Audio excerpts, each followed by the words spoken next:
Right, so in this video I'm going to show you how to program the Newton-Raphson method into Excel, program in inverted commas. So I'm going to use this example here that I've cut and pasted off the internet. We're trying to solve x cubed minus x minus 1 is 0, and they've got it there and they've differentiated it and they've put it into the Newton-Raphson formula. Alright, now obviously before I do this I need to have an idea of where the roots are, so I'm going to get a graph for it in Excel. X cubed minus x minus 1. Let's try and see them side by side like that. Okay, new page, here we are. Enter equation. Y equals x cubed minus x minus 1. There we go. It's not the best because there's only one root. But you can see there's a root between 1 and 2, so I'm going to run the Newton-Raphson method with an initial guess of 2. Okay, but it's more important I show you it in Excel, I guess. Well, actually, just before we do, let's see what it looks like and see what the root comes out as. So I'm going to left click it and then right click Newton-Raphson 2. Ding ding ding ding ding, and let's pull this down. So the root is 1.324718. Okay, that's not a good graph for pasting in. You'll have to watch the other video for that.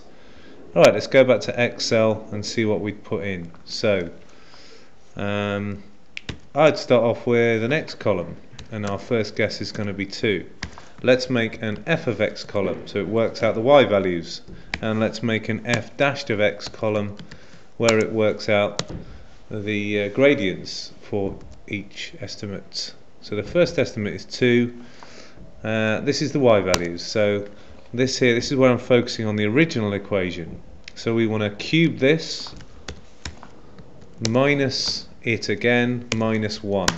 Right, that's in. And then this one here, this is where we focus on the gradient. 3 lots of x squared minus 1. So this one will be equals 3 times that cell squared minus 1. So there's the gradient at that point. Okay, now this is the crucial cell, this one right here. This is the one that calculates your new x value using this. So if you look at this, it's saying the new value is the one before it minus the y value for the one before it divided by the gradient of the one before it. So in here it's going to be equals the x value before it minus the y value of the one before it divided by the gradient of the one before it.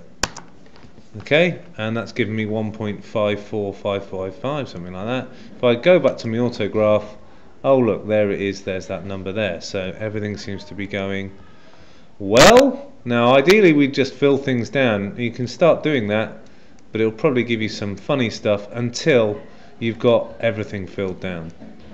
Alright, and that looks good. You can make these columns a bit wider so you can see more information. Excel seems to think it's exactly 0 at this particular value. It's probably not exactly 0, it's just that's the level of accuracy Excel can go to. Okay, so there we are. You've got that sorted. You've programmed Excel to do your Newton-Raphson.